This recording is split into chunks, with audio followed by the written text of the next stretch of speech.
मरना है, तो मरना जब है तो मरने से पहले मौत की तैयारी करना होगा, है कि नहीं?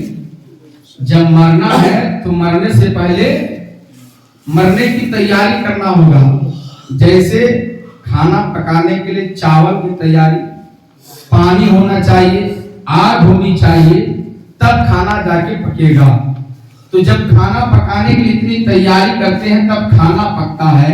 इसी तरह जब मालूम है कि मरना है तो मौत की भी तो तैयारी है।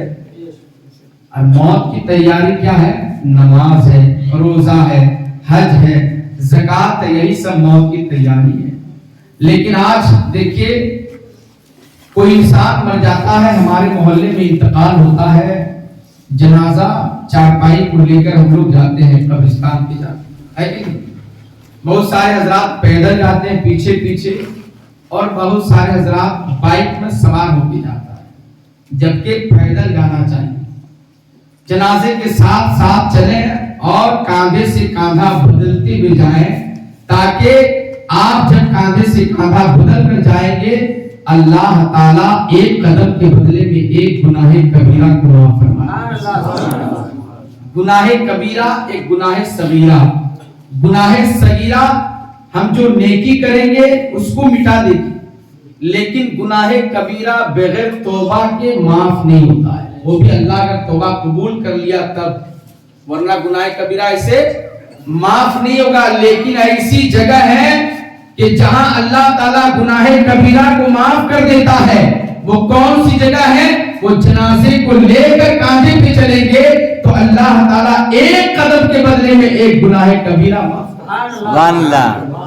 तो इंशाअल्लाह जब भी जनाजा होगा हम लोग फिर जाएंगे ना, इंशाअल्लाह। बोलिए इंशाअल्लाह। इंशाअल्लाह। लोग कब्रिस्तान पहुंचते हैं और जनाजा जब होता है सब सीधी हो जाती है, सब लग गया। अब इमाम साहब को हुक्म देता है, इमाम साहब थोड़ा कर्जा वर्जा माफ करा दीजिए, बोल दीजिए। और जब इमाम साहब कहता है कि देखिए दुनियावी जिंदगी है, लेन देन का मामला है, सारे चीज माफ कर देता है, एक आदमी फटाक से बोलता है, इमाम साहब नियतियों थोड़ा बता दीजिए, है कि नहीं? बोलता है कि थोड़ा नियतियों बता दीजिए, सब बोल दिए तो अब उसका इतना मेमोरी स्ट्रॉन्ग है कि तुरंत सुनेगा, तुरंत याद हो जाएगा। बताइए, जिंदगी कट गई, याद नहीं कर पाया, अब वहां जाके वो क्या याद करेगा? लेकिन इमाम साहब है, नहीं बताएंगे तो बस छुट्टी, बोरिया बिस्तरा बांध कर इमाम साहब जाइए, है कि नहीं? इमाम साहब तो बताना ही पड़ेगा। इमाम साहब ने बताया, और कहीं अगर एक ठो मिस हो गया ना, एक ठो कहीं मिस हो गया, ये भड़का देकर कहीं मिस हो गया, वरना इमाम कुछ हो न जाता, है कि नहीं? वही चुगली शुरू। इमाम साहब ने नियत बता दिया, नवैतु लिल्लाहि तआला अरबात तकबीरात सलात जनाजा फर्ज किफाया, अस्सलामु लिल्लाहि तआला वस्सलातु अला नबी सल्लल्लाहु तआला अलैहि वसल्लम व दुआउ लिहादिल मय्यत इक्तदितुल बिहादिल इमाम फतवा जरीला जहदिल काबत शरीफती अल्लाहु अकबर। ये कह के नियत बांध दीजिएगा। अब बताइए, इतना बड़ा लंबा दुआ, नियत तुरंत याद होगा? लेकिन सुन लिया, और जो ही इमाम साहब ने कहा अल्लाहु अकबर, नियत जो ही बांधा, आपको बोला क्या नियत बताया था? नवैतु नवैतु नवैतु नवैतु नवैतु, कुछ नियत तो है कि नहीं? तुरंत याद होगा। नवैतु नवैतु नवैतु कर रहा है, आगे आ ही नहीं रहा, नवैतु नवैतु नवैतु कर रहा। तब तक इमाम साहब देखा बहुत लेट हो गया, दूसरी तकबीर ना कह दे, तो वो क्या करता है, भूखा अपना को देखता है क्या कर रहा है, तो झूठे बोलता है, किसी तरह बांधता है, बांधा नियत।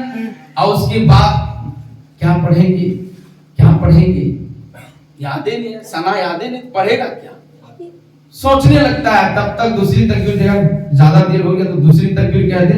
अब इतने में इमाम साहब दूसरी तकबीर कहता है अल्लाहु अकबर। अब वो सोचने लगता है, सला इमाम साहब हाथ उठाया था कि नहीं उठाया था, उठाएंगे कि नहीं उठाएंगे। अच्छा बताइए, तो जनाजा में कितनी रकात नमाज है, कोई बताइए? 2 रकात। जनाजा में कितनी रकात है?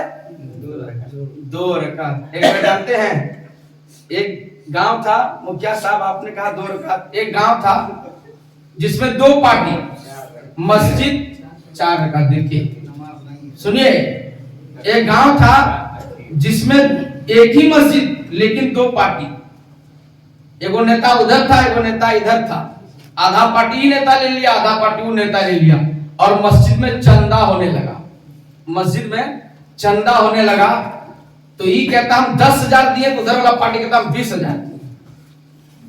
इसी तरह तकरीर हो रही थी, इमाम साहब ने कहा बताइए अच्छा जनाजे में कितनी रकत है, तो इधर वाली पार्टी ने कहा 2 रकत। तो कहा 2 रकत, उधर वाला पार्टी खड़ा हो गया, नहीं नहीं नहीं 2 रकत नहीं 4 रकत है। तब तक इधर वाला खड़ा, नहीं 4 रकत नहीं 8 रकत है। अब फिर इधर वाला बमक के खड़ा होता है, नहीं 8 रकत नहीं 16 रकत है। अब फिर उधर वाला खड़ा होता है, नहीं 16 नहीं 32 रकत है। हमने पूछा जनाजे में कितनी रकत है, कोई कहता है 2 रकत, कोई कहता है 4 रकत। जनाजे में रकात नहीं है, रकात उसको कहा जाता है जिसमें रुकू सजदा हो। जनाजे में सिर्फ 4 तकबीर है। रुकू सजदा करते हैं जनाजा में? नहीं करते, तो रकात कहाँ से होगा? मुखिया साहब हासिल दिमाग रखिए, जनाजे में रकत नहीं होता है, 4 तकबीर होती है कि नहीं? तो इमाम साहब ने जो कि अल्लाहू अकबर दूसरी तकबीर कहा, वो सोचने लगा क्या करेंगे, हाथ उठाएंगे कि नहीं उठाएंगे, अब क्या करा, कैसे देखें। तो बगल वाला देखने की स्टाइल देखिए, ऐसे खुलाता है जैसे प्यार दिखता है, क्या कर रहा बगल वाला देखता हाथ बांध के है। अब फिर इधर वाला देखता क्या कर रहा है, इधर ऐसे कनकी मारता देखता है उठा दिया, तो क्या करता है ये वाला हाथ बांध के रखता है, इधर वाला उठा देता है। जनाजा का हमें पढ़ने का तरीका मालूम। जनाजा में जाते हैं, बाप का जनाजा है, माँ का जनाजा है, और माँ बाप को हम धोखा देते हैं कि नहीं? ना नियत मालूम है, ना दुआ मालूम है, ना सना मालूम है। बाप का जनाजा पड़ा हुआ है, बेटा जनाजा पढ़ाने से महरूम नहीं। क्यों? इसलिए कि बेटा आलिम दीन नहीं है, हाफिज़े कुरान नहीं है। जब आलिम दीन नहीं बनेगा तो बाप का जनाजा कैसे पढ़ाएगा, माँ का जनाजा कैसे पढ़ाएगा? अब सुनो, एक बाप का जनाजा रखा हुआ है, अल्लाहू अकबर, जिसने अपने बेटे को सुबह उठाकर मस्जिद की तरफ भेजा है, मदरसों की तरफ भेजा है। बेटा कुरान को सीने में लगाकर बढ़ाता है कदम, और दरसगाह में पहुंच जाता है। पढ़ते गांव के मकतब में पढ़ा, वहां के मदरसा गया, आलिम दीन बनकर पगड़ी लेकर आ गया। बाप का इंतकाल हुआ, अब ना आगे इमाम साहब पढ़ता है, अब ना आगे मुफ्ती पढ़ता है, अब ना आगे पीर पढ़ता है। अगर कोई पढ़ता है तो वो पढ़ा हुआ लाश का बेटा, उसका बेटा जनाजा पढ़ाने की उसका बेटा बढ़ता है। अल्लाह अकबर, उस वक्त बाप को कितनी खुशी होती होगी कि आज मेरा बेटा मेरा जनाजा पढ़ा रहा है, सुभान अल्लाह। लेकिन हम अपने बाल बच्चों को पढ़ाएंगे तब ना हमारा जनाजा पढ़ाएगा। यहाँ बाप पढ़ा हुआ है और जनाजा पढ़ाना नहीं आता, इमाम साहब को कहता है इमाम साहब पढ़ा दीजिए। इमाम साहब आगे बढ़ता है, बेटा इमाम साहब कहता अल्लाह अकबर, बेटा कुछ यूं नहीं जान रहा है, तो वो कैसे दुआ करेगा कि मेरे बाप को बख्श दे। दुआए मैयत याद है, बहुत सारे हज़रात याद होगा, लेकिन बहुत सारे हज़रात को याद नहीं है। जब बड़ा का जनाजा हो, अल्लाहुम्मा ग़फ़िरली हय्यिना व मय्यितिना व शाहिदिना व ग़ाइबिना व सगीरिना व कबीरिना व ज़कीरिना व उनसाना, ये दुआ है ना। इसका मतलब क्या होता है? हम लोग दुआ करते हैं वहां जाके, पहली तकबीर होती है, क्या पढ़ते हैं? क्या पढ़ते हैं? कोई बताइए, अरे सीख लीजिए कम से कम। सना पढ़ते हैं, लेकिन सना में एक जुमला बड़ा हुआ है, सुब्हानक अल्लाहुम्मा व बिहम्दिका व तबारक अस्मुका व जल्ला सनाउका। ये जुमला बड़ा हुआ है, वो ला इलाहा गैरुक है कि नहीं, ये पढ़ते हैं। दूसरी तकबीर होती है, क्या पढ़ते हैं? दुरूद इब्राहिम, जो नमाज में पढ़ते हैं, अल्लाहुम्मा सल्ली अला मुहम्मदिन व अला आलि मुहम्मद कमा सल्लैता अला इब्राहिम। ये दुरूद इब्राहिम पढ़ते हैं दूसरी तकबीर में। तीसरी तकबीर होती है, क्या पढ़ते हैं?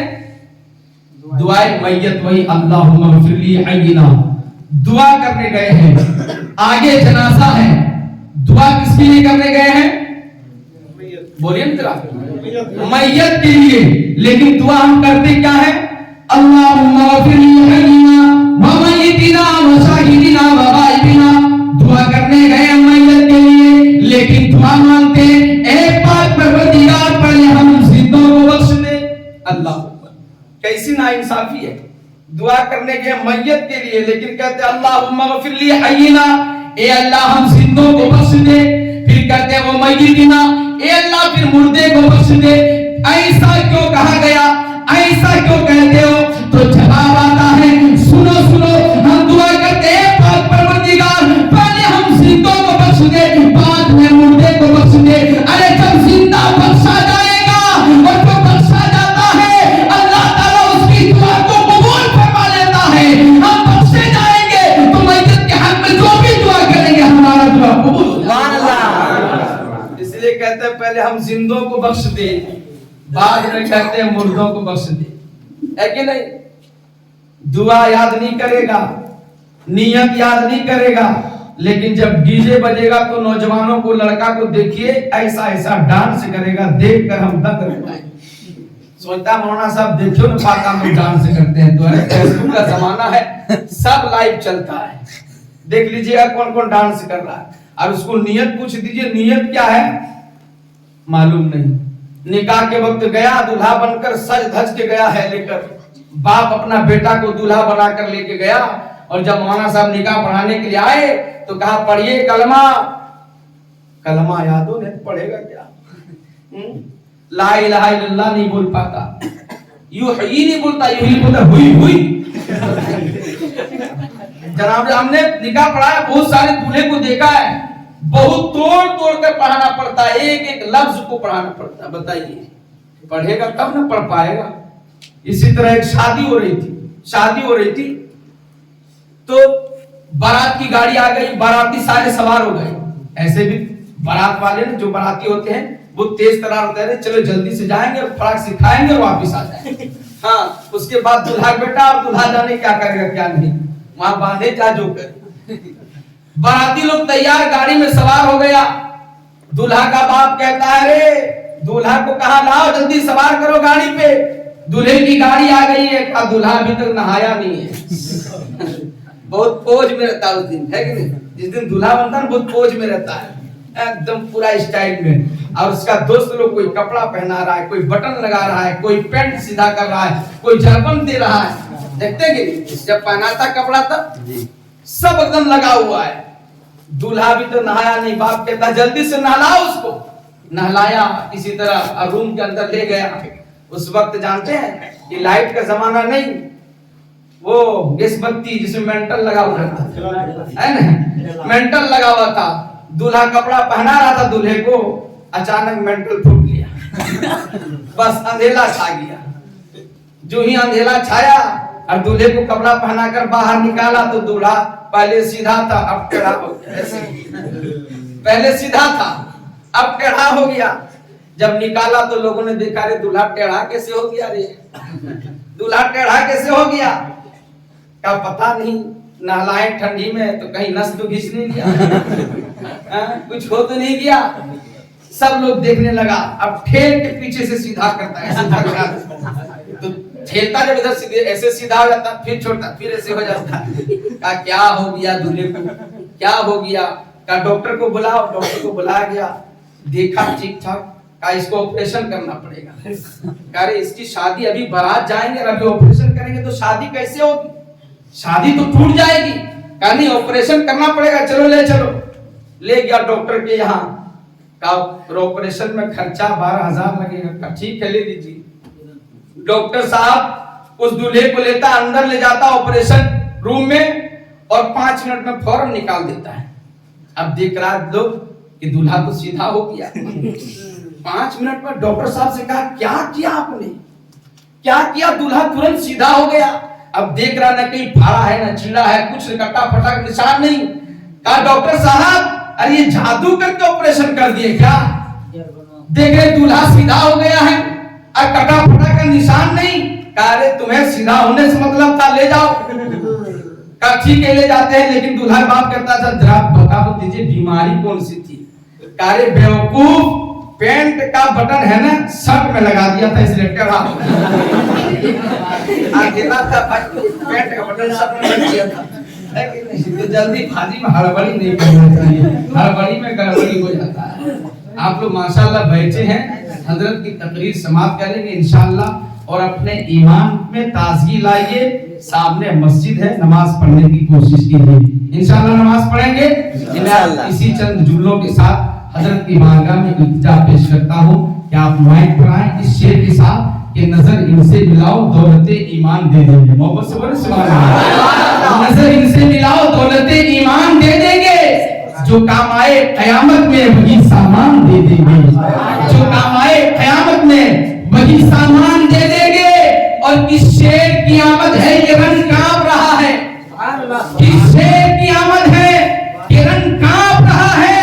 अरे रंग एक तरफ चल के कोहन कांप रहा है। रंग एक तरफ चल के कोहन कांप रहा है। अब मैं हजरत का इस्तिगफार हम लोग सब मिलकर नारा लगा रहे हैं।